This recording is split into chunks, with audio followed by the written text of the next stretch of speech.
Cool. I wanted to ask you something too. So you have undoubtedly seen The Little Mermaid. Of course. Yeah. Yeah. You have no idea how deep I've gone in The Little Mermaid. Yeah. Okay. Have we talked about The Little Mermaid before? I don't think so, but I'm like obsessed with fairy tales. It's part of, so like the original fairy tale, but then also the Disney version. Right. And then, yeah. So with respect to the Disney version, I won't lead the witness at all. What are your thoughts on The Little Mermaid? On the Disney version? Yeah. Do you have any hot takes? Yeah, I have a lot of hot takes on it. Okay, so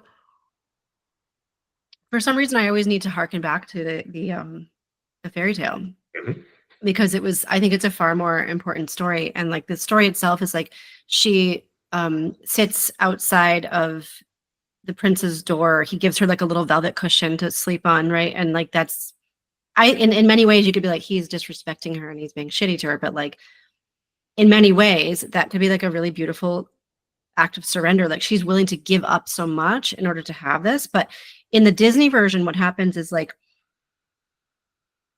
she loses herself. I mean, in both stories, she loses herself, right? But in the Disney version, particularly so. And then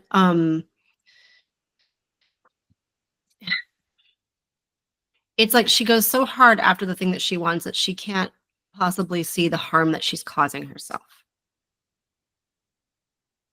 And then what happens is, of course, she gets, in the Disney version, the part that I roll my eyes at is like she gets rewarded for that. In the original version, she gets destroyed for it. However, at the very end of it, there's this thing where, like basically she gives up her ability to, they live for like 300 or 400 years. I'm trying to remember now, but like she gets to be a cloud and look over him for the rest of her existence.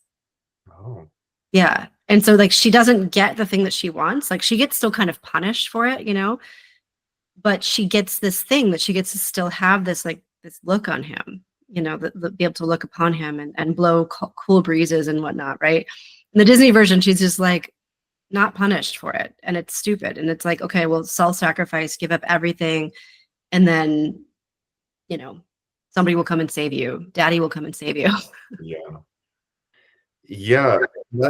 I've had debates about The Little Mermaid, and I've sort of reconciled the fact that, and it obviously has really resonated with a lot of women on that point of, feeling as though you don't have a voice. And that's why I'm asking you, because this idea of they feel as though they don't have a voice has come up multiple times in your writings. And the challenge, it sounds like I've had a similar challenge with The Little Mermaid in that the setup is great because it shows her naivete, her sort of her recklessness, which is a great beginning to a character arc. And they never finish her character arc. Right. Because seemingly she learns nothing. She does nothing heroic. And what's worse is her dad and her husband-to-be have to come and save her from, the witch, from Ursula. And anytime that The Little Mermaid has been on, at the end of it, I'm always thinking, what were we supposed to have learned from her tale, from her story? And I can never come up with, like, why is this character worth celebrating? And I'll tell you what we're supposed to learn from the Disney version. Yeah. Which is like, this is the part that's frustrating about Disney, is that they don't teach the original stories. Like they teach, it's a socialization of women that tells you exactly what you just laid out. There's no hero's story. There's no hero's journey for her, right? She doesn't overcome anything. All she does is loses her voice for a little bit, and then they figure out how to save her. And that's what we're supposed to learn as women. And that's what we took in from that movie. Yeah. Yeah. And I've felt like I was crazy for years. And I'm like, how is no one seeing the problem with this? And actually a little bit Beauty and the Beast too. Oh, for sure. Oh, Beauty and the Beast is a different thing entirely.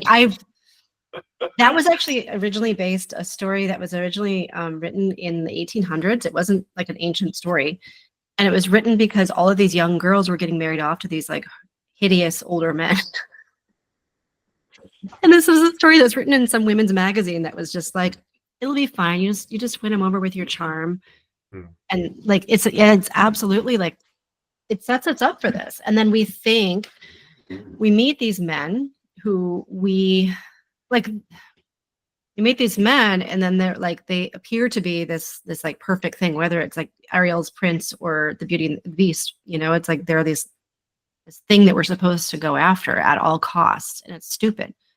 And that's like if you teach a woman how to get into her dominant persona, she will easily frighten away anybody who's not ready for her in a good way, right? And make the ones who are ready for her, like they're gonna step up and they're gonna go, whoa, I have to actually like up my game here if I'm gonna want to be with a woman of this caliber. I wonder whether that will be a way in for you in tackling this subject matter that's going to initially, some people are going to be like, ooh, that's a bit much, to say, let's rewrite some Disney movies. And like having that as a way in and pointing out these very obvious flaws in logic for the movies of, so wait, this beast is imprisoning her, is cruel to his staff, but gives her access to a library. And so now, and the villain, Gaston, the beast goes and say, like, he's the one that has to have the fight. And so really, I mean, the story is seemingly about Belle's arc, which again, I can't find the arc. Whereas I don't remember his name before he was the Beast, but the Beast seems to have the arc. Really, he's the character who has, it took him decades, it seems, to learn anything. But at the end, I guess, I don't know, I'd have to rewatch it. I don't even know how he comes to learn the things he needs to learn, but maybe it's his softness towards her innocence that makes him, Okay. a little bit. He falls in love. It has to be true love will break the spell. Right. So he falls in love, and so in many ways, yeah, like she softens him. Yeah. Yeah. Which even the lesson is wrong, though, for his part. If I, as a boy, am trying to learn something from his arc, it's just keep being mean, and they'll like that, and then you'll have a great relationship. Yeah. Instead of like, and I guess she did, more so than I think her predecessors as Disney princesses, she did have more of a voice. She said when something was unacceptable, and so that was good. Yeah. But she was still the good girl, right? Like that, and that's like the good girl, right? Like that's like the thing that she is throughout. Like that's all of these Disney characters, right? And same thing, Beauty and the not Beauty and the Beast, Sleeping Beauty, not the original one. Like again, like that story is actually about fertility and how to actually respectfully approach a woman who's approaching fertility. Oh, and yeah. And it happens in the original fairy tale. She doesn't get woken up by a kiss. She wakes up at the right time that he comes in. Oh. It's like the curse is lifted after 100 years or something.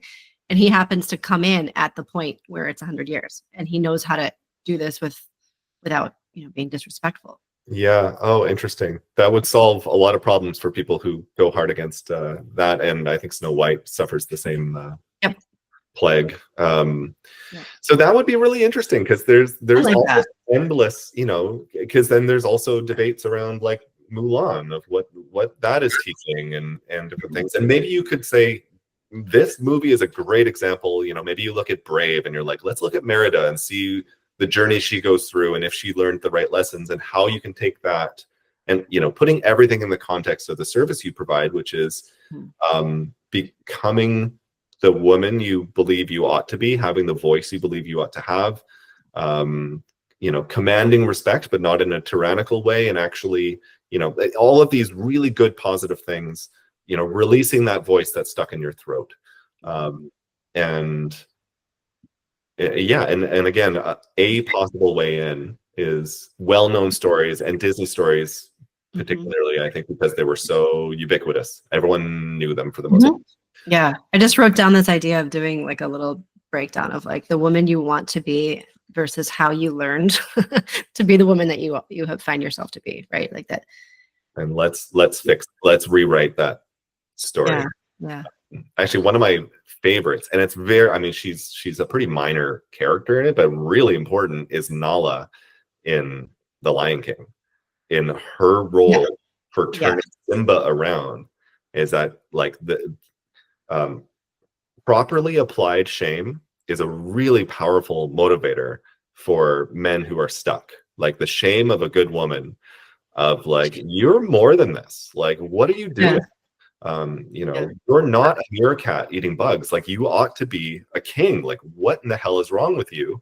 And that's what forces Simba to say, I need to go have a conversation with my dad about this because I have gone way off the path. Interesting. It was the shame of a good woman that I love that. I never thought about that, but she does come in. I remember that now. I hadn't thought about her role as being the change agent. I like, love she is the catalyst. She is like really important in that. Because he would have just, I mean, it's funny, I could talk forever about this, but like Hakuna Matata is the song that everyone sings as being a really like, oh, this is so fun. I'm like, you don't understand. This is the low point of Simba's character. Yes. The idea that you should have no worries and no responsibilities while hyenas are eating your entire, like, you know, everyone, like, that is not a good happy song. That is a really, that should be really upsetting. I almost wish in the cut that they would cut back and forth between them singing Hakuna Matata and like the Pride Lands burning to the ground and everything's starving. And like, because that's, and they should put Hakuna Matata in a minor key to like show how this is not good, that this is happening. But I'm alone. I love it. Okay, cool. I love talking to you about this stuff. This is it's great. I didn't know you were such a like, I can nerd out on fairy tales, stuff like this, like, you know, folklore, modern Disney is modern folklore. Right. Next time we'll talk Pinocchio, but that's a whole that'll take a while. So Pinocchio, where he gets like trafficked. Yes. That's exactly right. He does, but we don't have time for it. We will get to it.